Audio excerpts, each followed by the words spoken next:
entra um pouco a colocação do Edgar Morin, de que o ser humano, por essência, é um ser complexo. E é um ser social que torna mais complexo. Não no sentido de ser um ser humano difícil, né?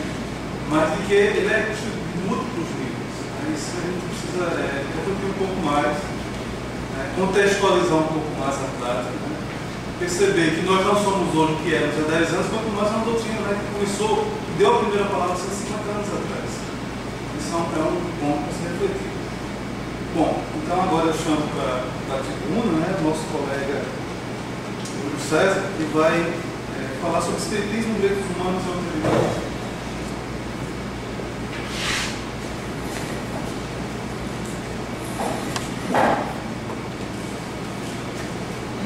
Bom dia. Bom dia. Tá fraco, bom dia. Bom dia. Tem que acordar, animação. Bom dia.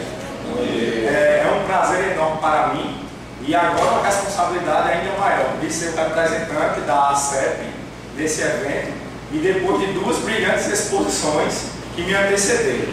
Mas eu vou tentar aqui me esforçar para correlacionar os temas e fazer um fechamento desse nosso evento que repetidas vezes já foi discutido aqui a importância de se terem espaços onde o debate de ideias, o debate franco de ideias e principalmente um debate visando a construção do conhecimento, porque eu acho que na sociedade hoje não cabe mais a empurrologia do conhecimento, né? Como Paulo Freire definiria, o conhecimento bancário, você abrir sua cabeça e tem uma pessoa depositando a moedinha do conhecimento na sua cabeça.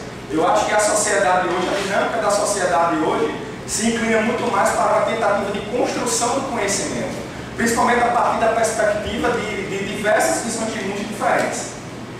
E aí, dentro da proposta de discutir a identidade do espiritismo, ou de uma construção da identidade do espiritismo, ou identificar o que seria essa identidade do espiritismo, nós vamos tentar aqui extrair alguns elementos que inerentes à doutrina espírita, que caracterizam a doutrina espírita, que possam possibilitar o diálogo do espiritismo com algumas realidades da sociedade contemporânea, com alguns temas da sociedade contemporânea.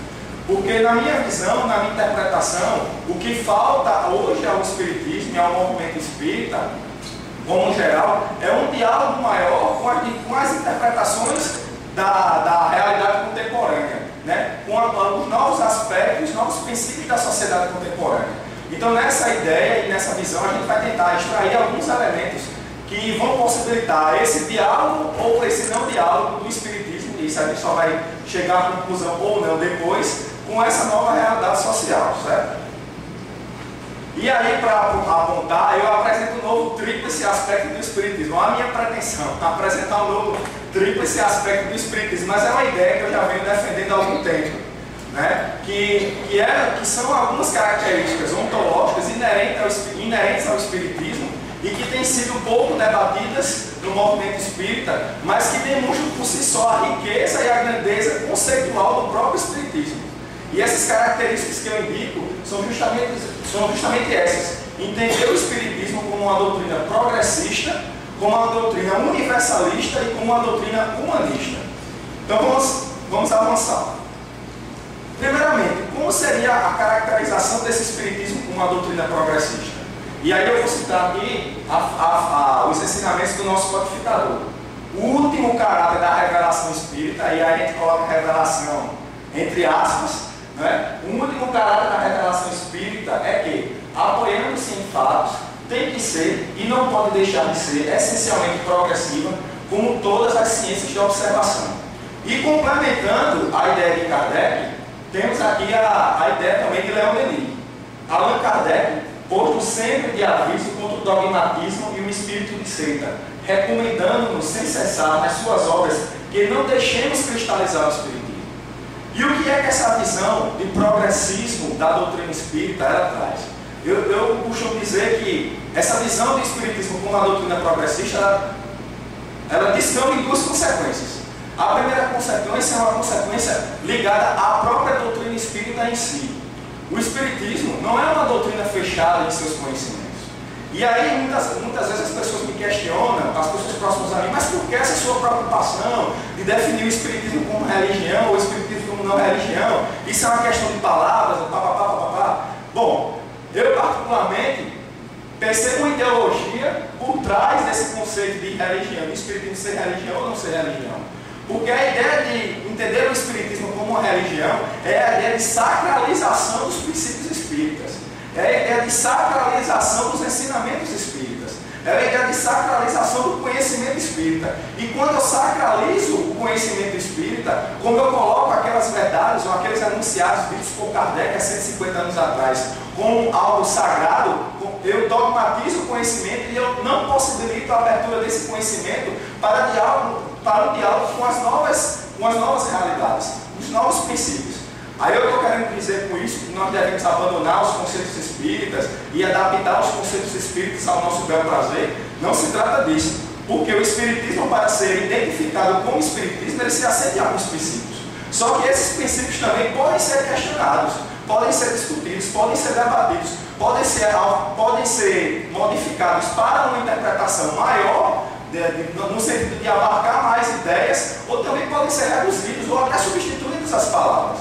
Porque o espiritismo ele não é sagrado, ela não é uma doutrina sagrada. O espiritismo é uma doutrina que se coloca como um ramo do conhecimento humano, como um produto da cultura humana. E como produto da cultura humana que era como Augusto bem falou aqui na sua exposição inicial, como produto da cultura humana, ela extrapola os limites da intenção pura e simples do seu autor. A intenção do seu autor, até dentro da fala de Léo, é importante porque ela foi o pontapé inicial, como se construiu uma instituição espiritismo. Mas o espiritismo não é, Allan Kardec não é o dono do espiritismo, o movimento espírita por si só também não é o dono do espiritismo. O espiritismo é um produto da cultura humana. E a partir do momento que a gente não deixa de lado, abandona de lado essa ideia de sacralização dos princípios espíritas, nós vamos entender que as bases da doutrina espírita estão em constante desenvolvimento. E por que estão em constante desenvolvimento? E aí também fazendo gancho com o que o Carlos falou. Nós, enquanto indivíduos, enquanto aquelas pessoas que estudam a doutrina espírita, também estamos em desenvolvimento. E é inevitável que nesse diálogo, nesse nosso diálogo e nessa nossa leitura e análise das fontes espíritas, os nossos conceitos eles sejam revistos, eles sejam adaptados à nossa nova realidade. Né? E uma outra consequência que eu diria desse caráter progressista do espiritismo é com relação à própria aplicação do espiritismo em si. Porque o espiritismo ele é um amante do progresso. O espiritismo é um amante do avanço da sociedade. O espiritismo incentiva o avanço da sociedade. O espiritismo é uma doutrina de vanguarda e não uma doutrina de retaguarda. O espiritismo não quer por si só a manutenção de um status quo. Ele quer a modificação da realidade, com base em alguns princípios que nós vamos discutir posteriormente. E aí nós entramos aqui numa segunda característica da doutrina espírita. E quando eu apresentei esse conceito na SEB, houve um burburinho com relação a esse tema universalista. Porque nós sabemos que a palavra universalista ela tem uma aplicação etimológica própria. Né? Que uma ideia universalista é uma ideia que quer se colocar como explicadora de toda a realidade universal. E uma ideia que quer ser aceita por toda a universalidade de pessoas. Então nós temos a problemática da definição da própria palavra universalista. Mas a acepção que eu estou querendo colocar aqui de universalista é uma acepção que vai para uma proposta diferente. E aí aqui eu também cito novamente o grande Leon Denis. Abramos o entendimento a todos os sopros do Espírito. Bebamos em todas as fontes do passado e do presente. Digamos que em todas as doutrinas há passagem da verdade. Nenhuma, porém, a encerra completamente, porque a verdade em sua plenitude é mais vasta que o espírito humano. Então, o universalismo da doutrina espírita não é que o espiritismo quer se colocar como uma visão totalizante e totalitária do mundo. Né? Uma ideia de que todos os povos da humanidade inevitavelmente vão se converter a esse rótulo que nós denominamos de espiritismo. Não é bem essa ideia de universalismo que eu estou querendo colocar. O universalismo no sentido de que o espiritismo, enquanto uma doutrina progressista por si mesma, ela também se abre ao diálogo com diversas outras correntes de pensamento. Se abre ao debate com diversas formas de pensar, com diversas doutrinas, com diversas filosofias, com diversas culturas. Como foi bem colocado por no painel, no segundo painel, no primeiro painel de ontem, né, que foi o segundo painel primeiro painel do encontro, o Homero, o que há de novo no Espiritismo. E Allan Kardec mesmo fala que o Espiritismo, por si só, ele não trouxe nada de novo. Ele apenas aglutinou elementos, espaços de diversas culturas, e a grande contribuição do Espiritismo foi sistematizar e dar a isso um pretenso caráter científico. Então, por conta dessa característica intrínseca da doutrina espírita, ela é universal por excelência, no sentido de que ela, em seu gosto, se encontra elementos de diversas culturas. E por conta disso, ela pode dialogar com diversas culturas, com diversas correntes de pensamento, abrindo-se ao novo, abrindo-se ao diálogo, travando uma relação, influenciando e se deixando influenciar, né? Dando a sua contribuição e sofrendo a contribuição das outras correntes de pensamento, sem necessariamente se desvirtuar, mas também sem necessariamente ser fechado, estar olhando sempre para o seu próprio umbigo. E aqui uma característica que eu acho que é fundamental, que talvez seja um objetivo primordial do Espiritismo na minha visão, que é uma característica do Espiritismo de ser uma doutrina humanista. E aqui a grande lição desse artigo de Deolindo Amorim, Espiritismo e Humanismo, ele fala: a doutrina espírita em suas consequências, é humanista em suas consequências, porque se preocupa em tudo, por tudo com o homem, e propõe soluções para os problemas que dependem da sociedade. Se, portanto, o que se entende hoje por humanismo é o interesse pelo homem, é a preservação de sua dignidade, é o aprimoramento das instituições sociais, a doutrina espírita é humanista sem tirar de pouco.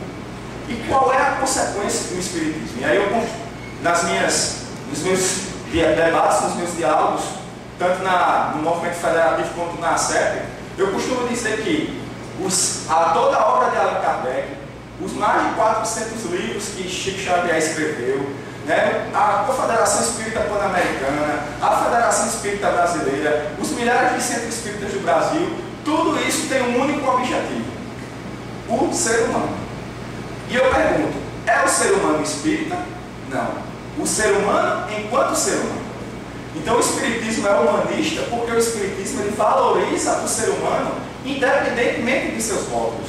Não é a valorização do ser humano espírita, do ser humano branco, do ser humano negro, mas do ser humano enquanto ser humano. O ser humano enquanto essência espiritual. E diante dessa preocupação de valorização do ser humano, é inevitável também que o Espiritismo se preocupe com o melhoramento das instituições, de modo a que o ser humano possa se desenvolver plenamente. Se o foco do Espiritismo é a educação humana, é a valorização do ser humano, é a preservação e a construção de uma sociedade em que efetivamente a dignidade da pessoa humana seja observada, inevitavelmente o Espiritismo deve se preocupar com o melhoramento das instituições sociais.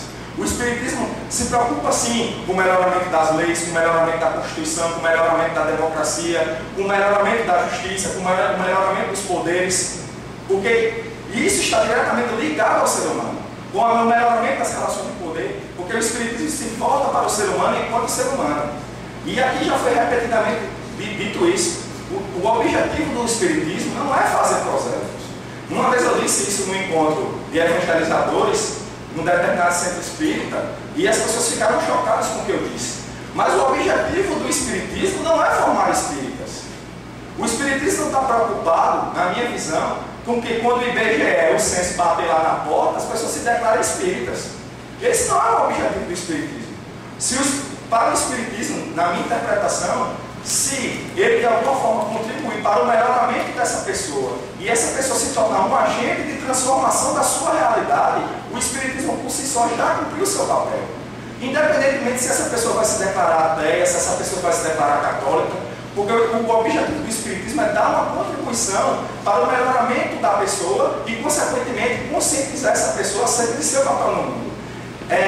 Incentivar a pessoa a se perceber como um ser espiritual, cidadão do universo, não cidadão do Brasil, não cidadão da Paraíba, não pertencente a um determinado segmento da sociedade, mas como um cidadão do universo. E como um cidadão do universo se sentir responsável pela construção e pelo melhoramento de tudo que está ao seu redor, pelo engajamento nessa sociedade. E aí, diante dessas três características do Espiritismo, gente, me desculpa, eu falo rápido, eu sou uma metralhadora mesmo. Se tiver rápido demais, pode pedir para diminuir, porque quando eu me empolgo, eu vou de vez. Então, diante dessas três características do Espiritismo, inerentes ao Espiritismo, nós podemos travar um diálogo com dois temas que são, hoje em dia, extremamente debatidos, né? Que é justamente a alteridade e a questão dos direitos humanos. Os direitos humanos, já foi. Então, justamente 15 minutos já. A questão dos direitos humanos é a preocupação central da comunidade internacional hoje em dia. Não a questão da construção dos direitos humanos, né, por si só, mas sim a questão de criação de mecanismos para a efetivação dos direitos humanos. E o Espiritismo pode dar a sua contribuição nessa efetivação dos direitos humanos. O Espiritismo pode dialogar com os direitos humanos. Primeiramente, nós verificamos uma certa problemática nessa relação entre o Espiritismo e os direitos humanos. Por quê? Porque, como produto do século XIX, e aí reside a problemática que eu falei anteriormente de sacralizar o Espiritismo e dogmatizar o Espiritismo, reside justamente no fato que o Espiritismo tem uma tendência justnaturalista. E o que é o justnaturalismo? O que é essa tendência justnaturalista do Espiritismo? O justnaturalismo é uma corrente da filosofia do direito que entende, vou tentar resumir, né? Aí os nossos amigos juristas aqui me corrigem se eu estiver errado. O justnaturalismo é uma corrente da filosofia do direito que prega, ou que afirma que existem direitos inalienáveis, inerentes ao ser humano por si só. E que esses direitos existem em um determinado lugar do universo, vamos dizer assim, e que o homem racionalmente pode deduzir esses direitos. E a partir do momento que o ser humano deduz esse direito, esse direito já é direito por si só. E qual é a problemática? E qual é o principal contraponto da corrente justnaturalista? É porque no desenvolvimento do justnaturalismo, o desenvolvimento do justnaturalismo se deu justamente pela classe burguesa em ascendência na sociedade europeia, que culminou com as diversas revoluções burguesas, desde a Revolução Gloriosa na Inglaterra e tendo o ponto culminante a Revolução Francesa, né? Essa doutrina dos direitos, essa ideia de direitos, ela foi elaborada pela burguesia. E como uma representação de uma classe social, essa noção de direitos estava impregnada dos próprios preconceitos da burguesia. Então, para eles, realmente, a vida, a liberdade, a igualdade, a fraternidade, a propriedade eram direitos inalienáveis do homem. Aí é que está, do homem proprietário, branco, e proprietário branco, cidadão e burguês. Então, a mulher, o negro e as minorias eram excluídas dessa visão de direito. E uma outra problemática dessa visão justnaturalista dos direitos é porque quando da construção dessa ideia de direitos, a partir da dedução de que existem direitos naturais e que podem ser deduzidos pela razão, os enunciados desses direitos foram feitos para serem imutáveis. Então, a partir do momento que se enunciou o direito natural, ele, de certa forma, se aplicaria por si só e não poderia mais ser modificado, porque ele é um fruto da razão, já que estava no universo. Seria mais ou menos a mesma coisa de que a gente aplicar fazendo um paralelo, para ver se vocês entendem melhor, a ideia de que o direito seria como uma biologia, eu posso deduzir as consequências a partir da aplicação de uma fórmula, ou a partir da observação. E essas consequências seriam universais, porque tanto fazer o experimento em João Pessoa como na China, desde que seja nas mesmas condições, eu vou achar o mesmo resultado. E para o justnaturalismo seria mais ou menos isso. É como se eu pudesse deduzir os direitos a partir da realidade universal, como um processo científico, e não um processo de construção social. E nessa enunciação de direitos, aqueles direitos ali seriam imutáveis. Mas, na verdade, a história humana demonstra que os direitos eles são relativos. Eles podem ser abandonados, eles podem ser construídos, eles podem ser adaptados, o seu conteúdo pode ser alargado ou diminuído. E a gente verifica essa tendência justnaturalista no Espiritismo justamente por conta daquele capítulo, da lei natural. Tem lá um capítulo do Livro dos Espíritos, da lei natural. Só que essa tendência justnaturalista do Espiritismo, e aí eu vou até discordar do amigo Rui ontem, que falou que muitas vezes as respostas dos Espíritos, as perguntas de Kardec eram mais bem elaboradas do que as respostas dos Espíritos. No tocante a essa parte dos direitos lá do Livro dos Espíritos, eu digo que os Espíritos realmente estavam anos-luz à frente de Kardec. Porque Kardec fazia as perguntas imbuído daquele seu preconceito de homem branco, europeu e burguês. E E os espíritos já deram uma resposta muito mais avançada, no sentido de que, mesmo existindo direitos inerentes à natureza humana enquanto ser humano, e que estão presentes no universo, essa nossa elaboração, essa nossa inscrição dos direitos, ela é transitória, porque ainda nós não conseguimos atingir o patamar racional, o patamar de evolução espiritual capaz de realmente enunciar os direitos que correspondem à verdadeira justiça. Então, com isso, o Espiritismo ele abriu uma possibilidade do entendimento de que os direitos eles são transitórios, eles são construídos, eles devem ser conquistados e não enunciados. Porque a problemática dos direitos não é que eles estão, que não é a problemática de escrevê-los em uma folha de papel. Escrever os direitos em uma folha de papel já é um avanço enorme para a humanidade. Mas a problemática dos direitos atualmente é a luta por efetivá-los. E aí, mesmo com essa tendência justnaturalista do Espiritismo, nós podemos travar um diálogo com a ideia de Espiritismo e direitos humanos, justamente porque o Espiritismo, em que pese se basear em alguns pontos do justnaturalismo, ele permite essa abertura para uma ideia de que os direitos são construídos, são modificados e que nós podemos conquistar novos direitos e efetivar novos direitos. E aí justamente vem o que eu considero o centro dessa discussão entre Espiritismo e direitos humanos. Primeiro, qual é a contribuição que o Espiritismo pode dar na fundamentação dos direitos humanos? A fundamentação dos direitos humanos hoje também é uma discussão superada.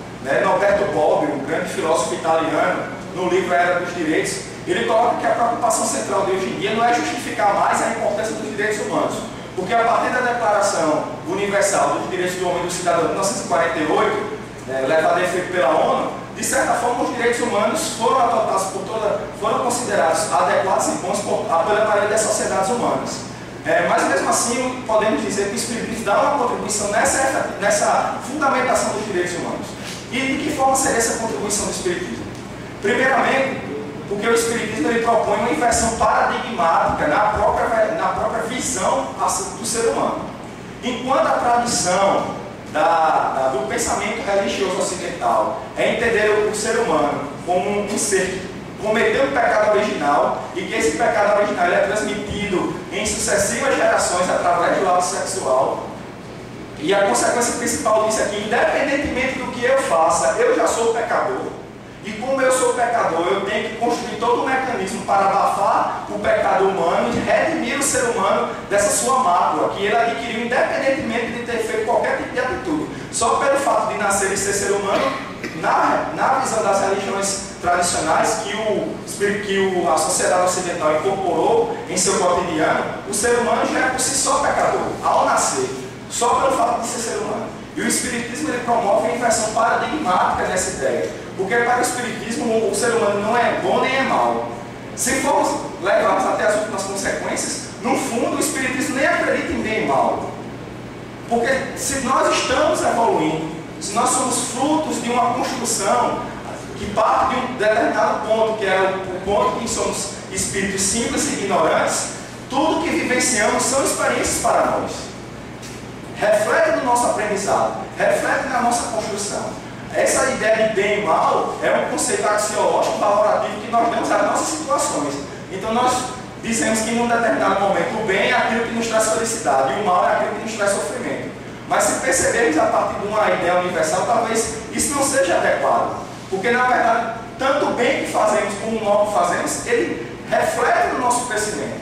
Seja porque nós vamos sofrer a consequência direta desse pretenso mal, e aí nós vamos adquirir uma experiência, seja porque nós, com o erro, nós vamos aprender e não vamos fazer mais um erro, que seja, mas no fundo, o bem e o mal nessa visão não existiria, porque partiria da ideia de que todos nós estamos experienciando e construindo a nossa própria evolução e a nossa própria personalidade.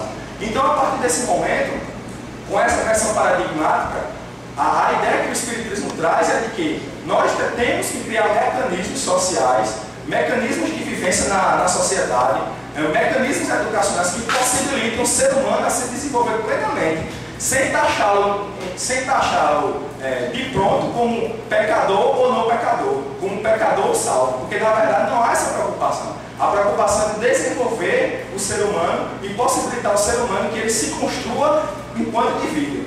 E aí a contribuição do Espiritismo na fundamentação é justamente essa. Ao perceber, ao ter essa visão otimista do ser humano, não como um ser pecador, mas como um ser que está em constante construção, um ser inacabado, um ser histórico, que está preso às contingências, mas que pode modificar a sua realidade, o Espiritismo diz que os direitos humanos são importantes nesse processo de construção.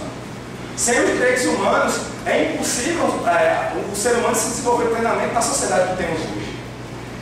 E aí nós vamos para o segundo tópico, que é a contribuição do Espiritismo na efetivação dos direitos humanos.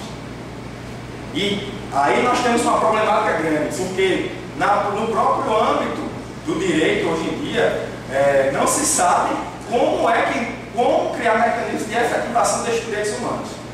Mas aí nós partiríamos para a contribuição do Espiritismo nesse ponto, no que diz respeito a 5 minutos ainda, né? No que diz respeito às próprias consequências éticas do Espiritismo. Porque o Espiritismo não é uma doutrina salvacionista individualista. E o que eu estou querendo dizer com isso? O Espiritismo ele não apenas incentiva a alta educação do ser humano, para que o ser humano se autoeduque para si mesmo. Isso é um contrassenso pensar que o Espiritismo promove a educação do ser humano para que o ser humano se autoeduque e essa sua autoeducação apenas reflita individualmente no seu ser. Na verdade, a autoeducação que o Espiritismo propõe, os mecanismos de construção e de entendimento da realidade espiritual do ser humano e uma modificação dessa realidade espiritual ou uma conscientização de atuação no mundo a partir dessa realidade social é um convite ao engajamento do ser humano no seu melhoramento, no melhoramento da sociedade que está ao seu redor. Então as consequências éticas do Espiritismo possibilitam uma luta também, um engajamento do movimento espírita, o engajamento dos espíritas na efetivação desses direitos humanos. Porque é sem sentido falarmos em transformação, em reforma íntima, se essa reforma íntima não possibilita o desenvolvimento pleno das pessoas que estão ao nosso redor. E aí eu costumo citar sempre um poema de um poeta inglês do século XVI, que ele, no final do seu poema, ele diz: a morte de um ser humano é a morte de toda a humanidade. E o que é por que isso nos dobra? Por que isso nos dobra? Eles dobram por ti. Porque a morte de um ser humano é a morte de toda a humanidade.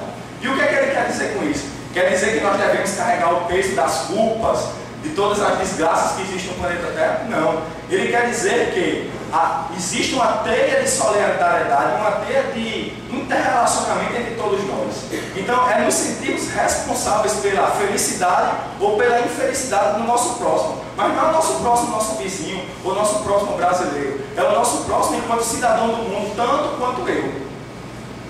E a partir dessa perspectiva, o ser humano contribui nessa efetivação, o Espiritismo contribui nessa efetivação, porque ele nos chama a um engajamento.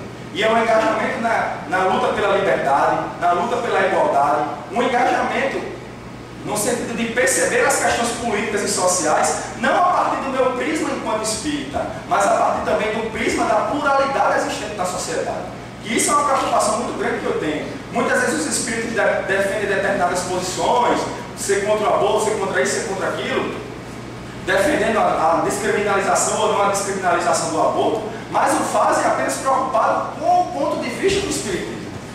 Certo? É legítima a defesa de ser contra ou ser a favor do aborto a partir do ponto de vista de ser espírita. Mas nós também devemos ampliar o debate para perceber a importância desse diálogo na visão do outro. Será que eu, enquanto espírita, posso impor as minhas convicções a todas aquelas pessoas da sociedade que não pensam como eu?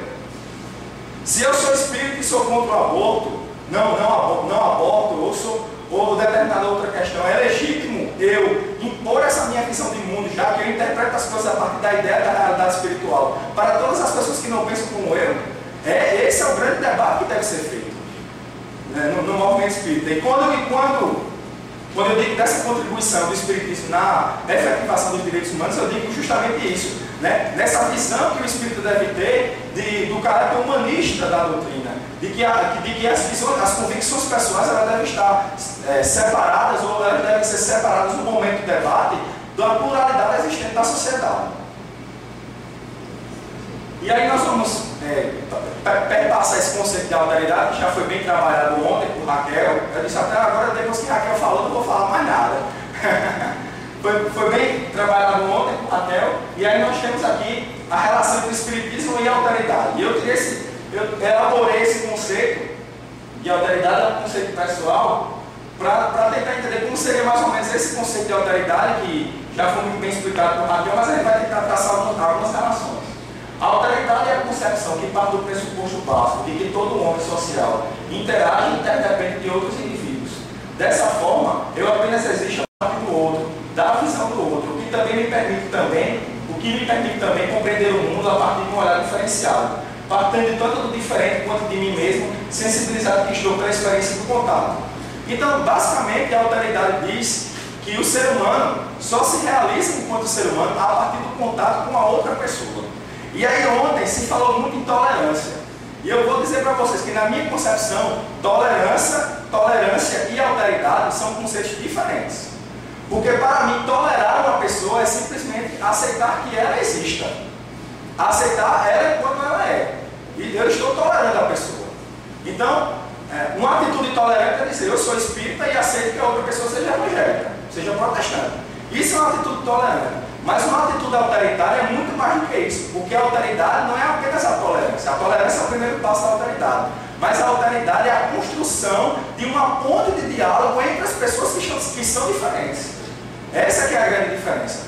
A pessoa que meramente tolera, ela fica no seu canto e não conversa com uma pessoa que pensa diferente. Mas a pessoa que tem uma atitude autoritária, ela constrói um diálogo e percebe que o seu crescimento depende também do crescimento do outro, porque elas podem interagir, debater, trocar ideias, trocar experiências, trocar vivências, e nessa troca, nesse debate, nesse diálogo, ambos crescerem enquanto ser humano. E aí nós percebemos que espiritismo e alteridade estão interligados, porque a vivência da fraternidade que o espiritismo nos propõe não é apenas a vivência de achar que todos nós somos irmãos, mas de achar que uma convivência entre todos nós é possível e é necessária. A aplicação do ideal de fraternidade não é meramente aquela fraternidade que infelizmente a gente observa em muitos setores da nossa sociedade, e principalmente no movimento espírita, daquela falsa ideia de fraternidade, de que eu não vou contestar o outro para não ocasionar uma briga. E aí eu cito até a música da banda de rock O Rapa: paz sem voz não é paz, é medo.